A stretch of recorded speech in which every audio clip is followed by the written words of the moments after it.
You are in the rant warm hole where I rant about whatever my $15 a month plus patrons want me to rant about. You can get one by becoming one. This one is for Nisioisin Shill, who says, rant about Zaregoto, either the OVA, the light novels, the way it contributed to the meta-narrative of Japanese mystery novels, just anything related that's interesting. I don't honestly know enough about Japanese mystery novels or how it contributed to the meta-narrative of those to talk about that.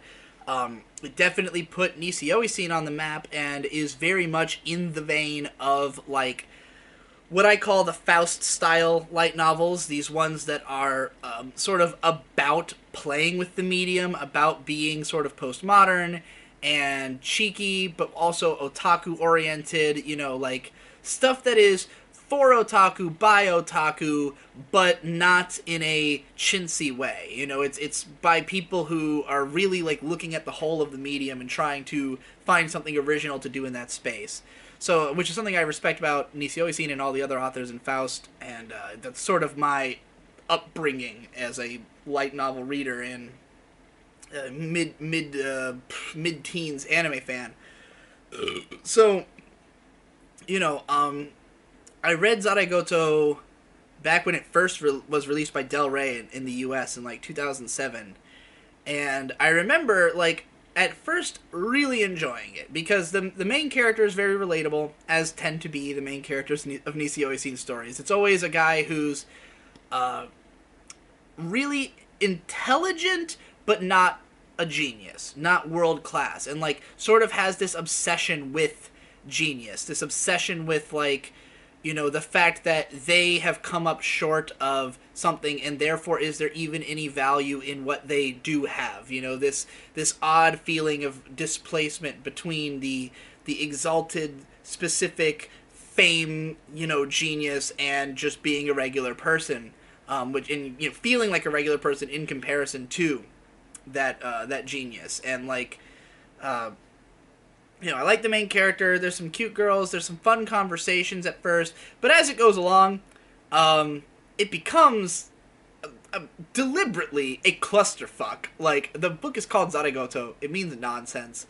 The ending is absolutely what in the fuck did I just witness kind of tier, you know? Like, does this actually mean anything at all? Does this change the meaning of the story in any real way? Or is this just Nisioisin fucking around? And, like, that's always the question that I have to come to. Like, I feel like Nisioisin is somebody who just really enjoys subverting expectations and just, like, deconstructing the like essence of why we care about stories in a way. It's like Zaregoto, again, it is nonsense. So, like, to look at it and say, like, oh, it's really interesting and good, it's more like, well, that sure is a thing that exists.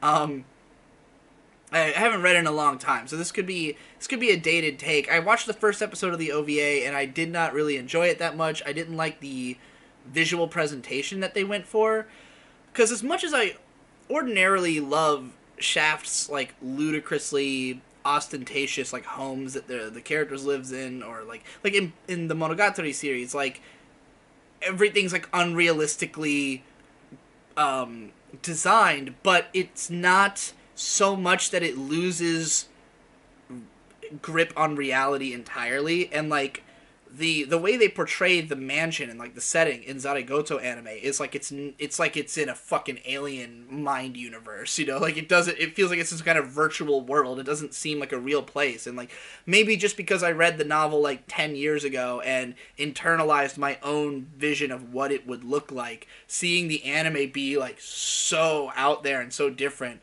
was kind of jarring. And I'm also not the biggest fan of Take's character designs. You know, same designer who did Zaregoto also did Katanagatari. I like some of them, not others. I think that, yeah, the designs are creative, but they are often, like, too much for me. Like, the way he does hair, I'm trying to, like, the Zaregoto designs aren't coming into my mind. I'm thinking about Katanagatari, like, the girl with, like, the hair that's literally a sword. It just looks so fucking stupid. It's hit or miss, I guess. Like, I love the blue-haired girl from Zaregoto. She's cool. You know, but Yeah, I mean, it is intentionally a bunch of ridiculous nonsense, very narration driven, very rambling. It just kind of seems like Nisio Isin's writing is always about him just having all these things in his head that he can't stop thinking about and can't stop toying with, and then just like putting that directly into words in the book, just writing from his own voice and perspective, and just like being himself, and crafting stories that that just feed into his own mania. I don't know how to describe this. I should do a study on Nisio Isin sometimes. Like, I should really dig into the bones of all his work. I own, like, at least the first two Monogatari books that were brought over, and I have not read them. And I haven't read Zaregoto Book 2, even though I have that as well. So, if I ever get around to it, I'll give you another report.